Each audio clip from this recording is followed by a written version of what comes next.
Como ya se ha comentado en videos anteriores, la periferia del átomo ocupa la zona exterior al núcleo.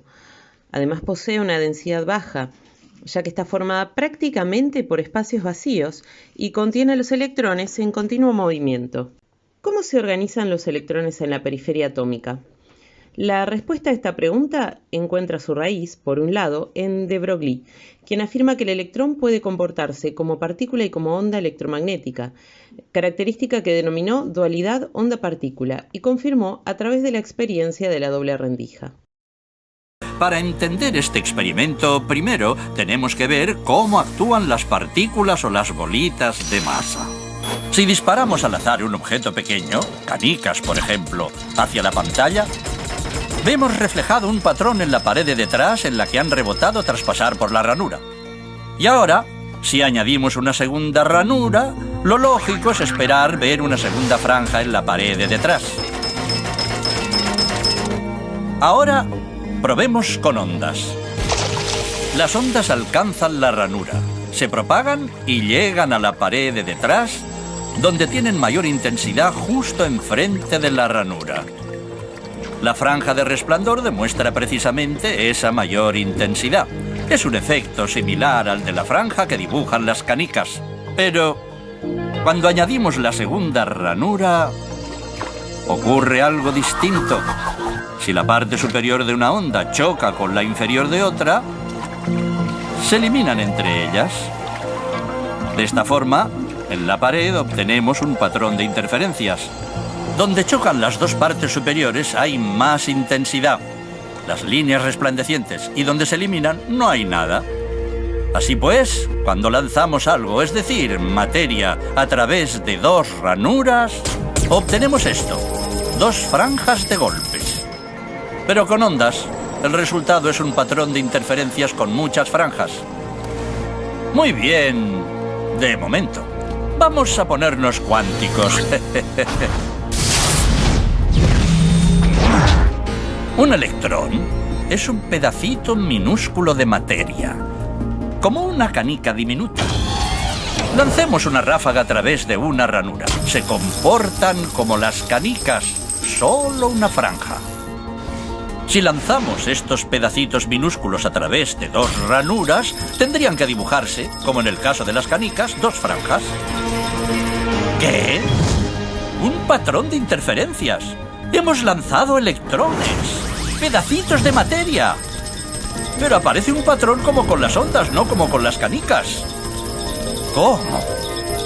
¿Cómo pueden trozos de materia generar un patrón de interferencias como una onda? No tiene sentido.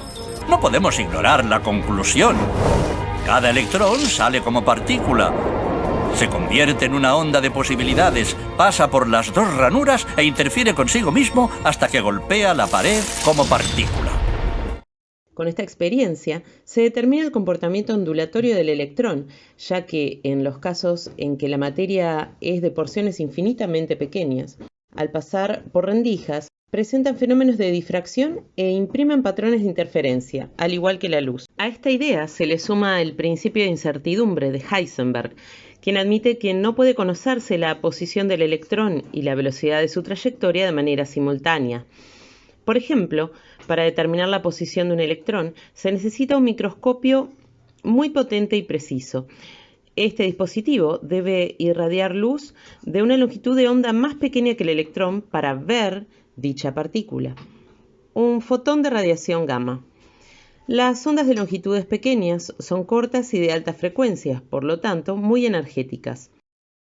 Cuando un fotón muy energético incide sobre el electrón, lo envía disparado en una dirección determinada, independientemente de la velocidad que trajera antes de ser impactado.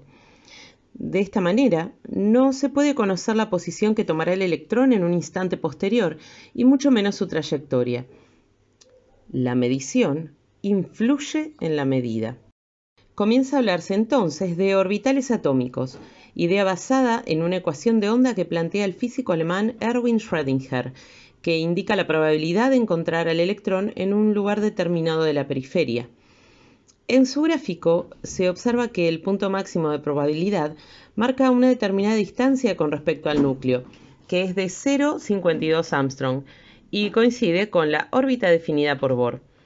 Esta es la distancia que determina la mayor probabilidad de encontrar un electrón. Sin embargo, a diferencia de Bohr, este gráfico demuestra que el electrón puede encontrarse más cercano o más alejado que la distancia mencionada anteriormente.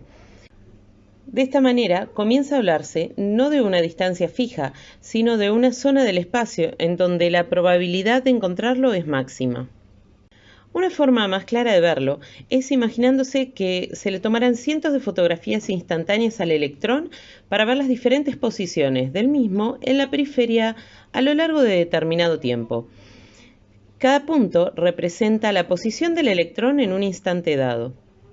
Al superponer todas las fotografías, se observa una zona más densa, que corresponde a aquella de probabilidad máxima. Sin embargo, la zona menos densa, correspondiente a la de menor probabilidad, también es un espacio ocupado por el electrón. Es así como se proponen los distintos orbitales atómicos que determinan la organización de los electrones en el espacio.